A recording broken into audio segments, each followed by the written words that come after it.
কি মায়া করে ঘুমিয়ে আছে। কতই না আদর, কতই না মায়া, কতই না ভালো লাগতেছে এখন। কিন্তু যখন জেগে থাকে পুরো বাসাটা মাথায় করে রাখে, কান্নাকাটি, দুষ্টুমি কত কিছু করে।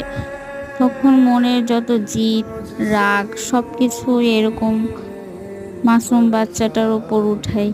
কিন্তু ঘুমিয়ে গেলে তখন মনের সব ভালোবাসাগুলো যেন উতরে পড়ে। এই হচ্ছে আমাদের সন্তান, তাই না? দেখতে দেখতে বাচ্চাগুলো কতই বড় হয়ে যায়। এই সময়টা কি আর ফিরে পাওয়া যায়? যায় না। কিন্তু এই সময়টাতে আমরা মারা কতই অধৈর্য হয়ে যাই। চিন্তা করি কবে ওরা বড় হবে। কিন্তু এই সময়টা তো চলে গেলে আর আসবে না। তাই প্রতিটা মায়েরই উচিত ধৈর্য নিয়ে বাচ্চাগুলোকে আস্তে আস্তে বড় করা। কারণ এই সময়টা আর